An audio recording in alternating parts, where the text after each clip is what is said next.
I was actually invited today to speak, to read um, this poem that was published in the Canadian Museums Association magazine. I made notes to make sure I say it right.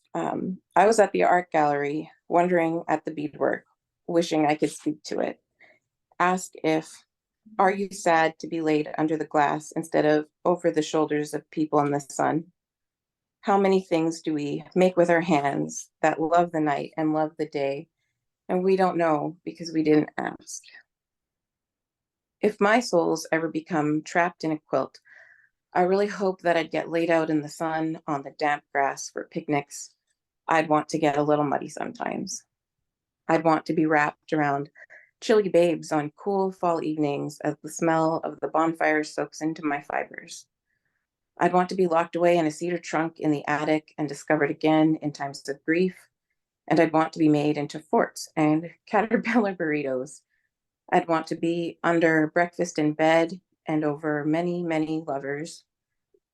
It seems unlikely that I'll ever be trapped inside a quilt. So for now, I'll just make sure to lay my blankets on the beach in the sun and on the bed in the fall, to eat on them and love under them and wrap them around chilly babes whenever I get the chance. So I wrote this because there's actually a lot of creation that goes along in my family. We make quilts in my family. I'm the only beadwork artist right now, but the livingness of things comes from the making. That's the culture for me. And this piece was published in the Canadian Museum Association magazine, and it's published under a section called More Than Giving Back. This section covers the resources for the repatriation of Indigenous artifacts and UNDRIP's call to action number 67, a call for the government to fund communication between Aboriginal people and with the Canadian Museum Association. And many people assume this discussion is going to be around the repatriation of Indigenous artifacts, but it's probably going to include a lot more than that.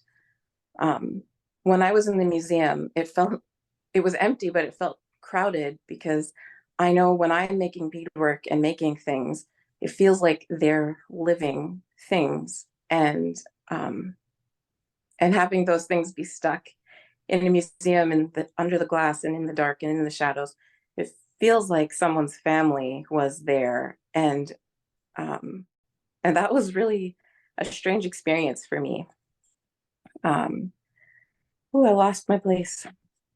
Uh, so one of the things that I was thinking about I when I wrote this was that I think a lot of people think that the repatriation of artifacts is going to be the same as repatriation of culture, and it's not.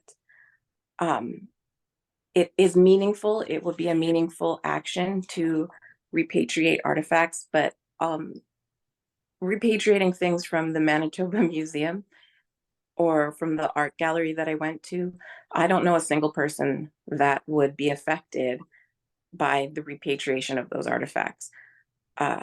Something that I feel incredibly empowered by is that when I do beadwork and when I teach beadwork to my children and practice beadwork with my dad, that's where the real healing is.